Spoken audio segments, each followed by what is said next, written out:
this small verse of the Quran is saying that you, Abu Lahab, and your wife, you are going to be in the hellfire because of your persistent disbelief.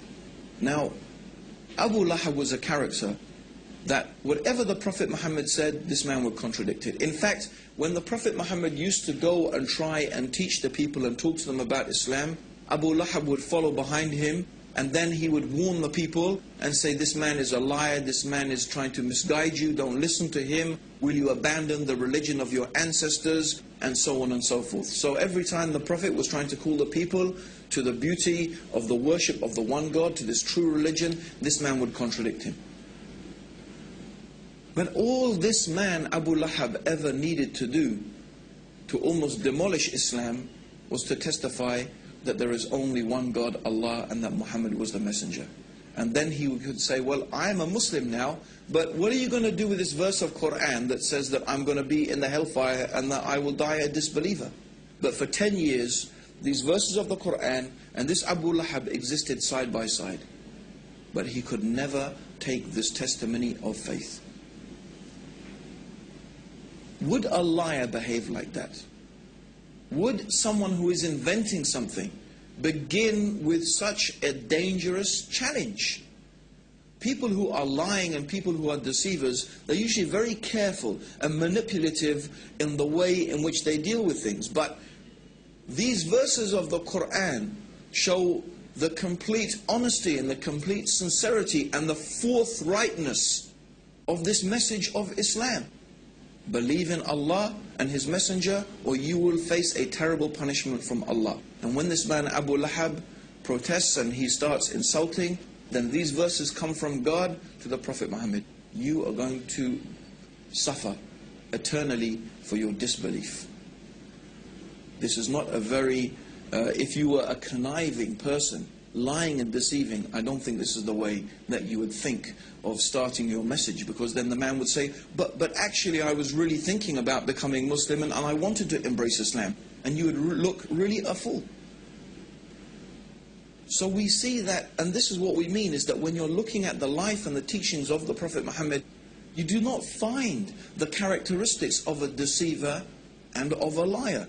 Yet when we go and we examine the Quran, we find all this knowledge, all this information, that even some of these things scientists have only begun to discover today. It's truly remarkable.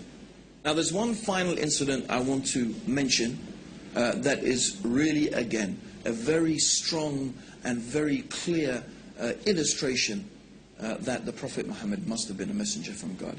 And this is some later time in Medina. The Prophet Muhammad had a son. The son, his name was Ibrahim, and the Prophet Muhammad, of course, may God's peace and blessings be upon him, you know, he longed for a son, and he had this beautiful son. His name was Ibrahim.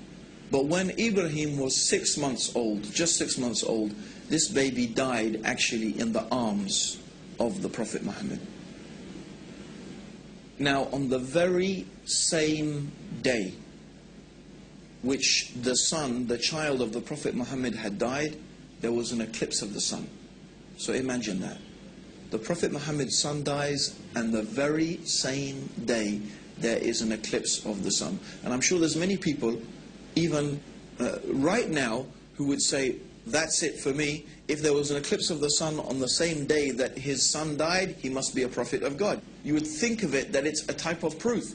And in fact, in those days, when people were very superstitious, they started running out of the buildings. They had heard that the Prophet Muhammad's son had died, and now they were seeing an eclipse of the sun, and they started coming out of their houses saying, look, even the sun darkens for the death of the child of Prophet Muhammad. So this is what the people were saying. Now imagine, if you had been spending so many years lying to people, trying to fool them about this thing, you would say, you see, I told you, the thing I've been telling you all along, you see, this is a proof from God. And if you were deluded, you would be thinking, yes, this is a sign from God to show that I'm a messenger. But what did Prophet Muhammad do? He called the people and he said to them, and when he called them, he assembled them in front of them, he said, this is just the sun and the moon. And they are from the natural ayat of God, the natural processes that God has made. And the sun and moon does not eclipse or rise or set for the death or the birth of any man. So when you see this, pray to your Lord. Is this the words of a deluded person? Are these the words of a liar? No. These are the words of a man who was exactly and truly what he claimed to be, the last and final messenger of God, who has brought the guidance for the peace and the benefits of all humanity until the day of judgment.